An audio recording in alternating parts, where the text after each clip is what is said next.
Não é incomum a gente se confundir com alguns termos da termodinâmica, como temperatura, calor ou a sensação térmica. Então, para a gente não se confundir mais, eu dou como dica que a primeira coisa que você tem que lembrar é que o calor é uma energia em trânsito, energia passando de um corpo para outro. O corpo com maior temperatura cede calor para o corpo de menor temperatura. Se você entender isso, fica mais fácil entender todo o resto. E aí você pode perguntar, e a temperatura? Bom, a temperatura é uma grandeza física associada ao grau de agitação das moléculas.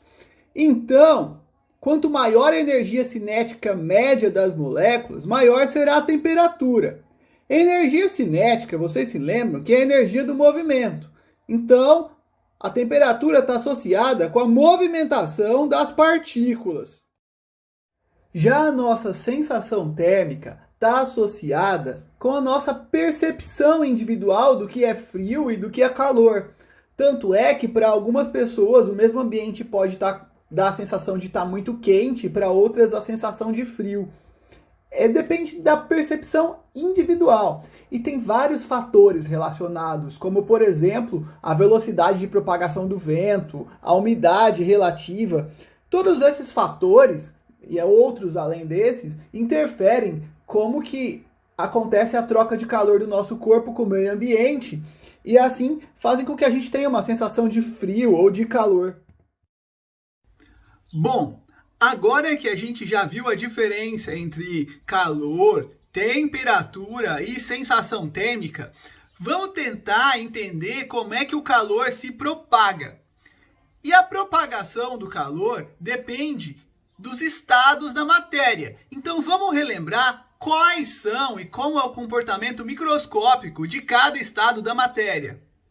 Começando pelo estado sólido. No estado sólido, as moléculas, as partículas estão muito bem organizadas. Não tem muita liberdade para movimentação. Elas basicamente vão vibrar na sua posição. Já no estado líquido, tem até um certo grau de organização, menor que do estado sólido.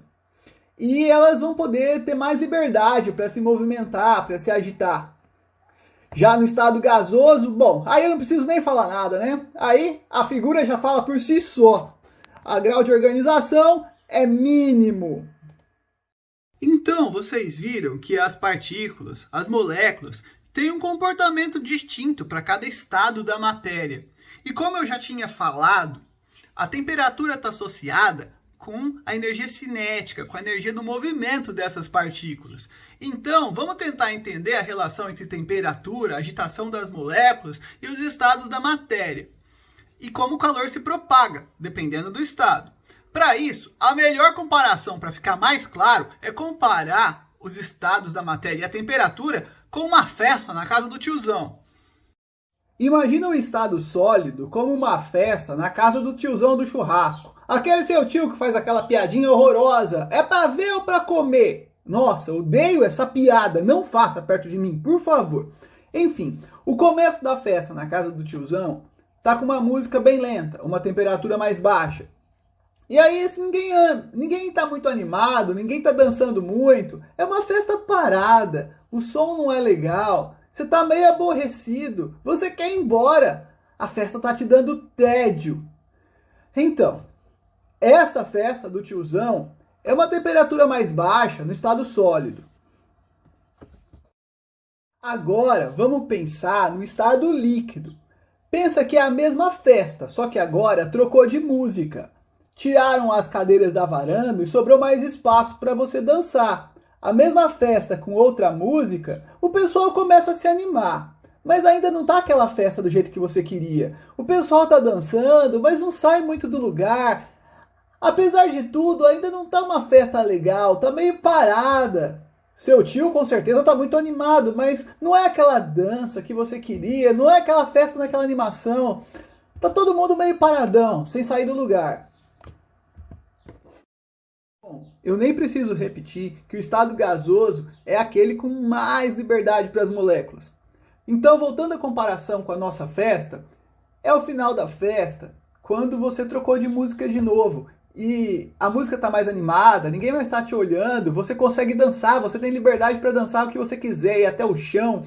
Ninguém está te julgando, todo mundo está feliz, ninguém está reparando em você, você está à vontade para dançar como você quiser. É a parte mais animada da festa, é que você tem maior liberdade para se movimentar e para se divertir. Depois da gente saber a diferença entre calor, temperatura e sensação térmica e de relembrar os estados da matéria, vai ficar muito mais fácil a gente entender a propagação do calor, seja por condução, convecção ou irradiação. O processo de propagação de calor que acontece nos sólidos se chama condução. Não, eu não estou falando de guiar um carro, é o nome de um fenômeno físico. Esse processo, a propagação de calor acontece através das vibrações das moléculas, sem que elas necessariamente tenham que sair do lugar ao longo do material. É o que acontece, por exemplo, quando você pega no cabo de uma panela e ele está quente. Vocês já experimentaram aquecer a ponta de uma colher e sentir que o cabo da colher fica quente? Esse processo é a condução.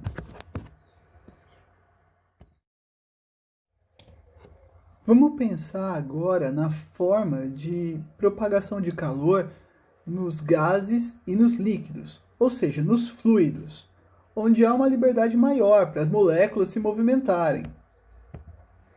Nesse caso, vai formar uma corrente de convecção. Por exemplo, quando você ferve água, a água quente sobe e a água fria desce, fazendo essas correntes.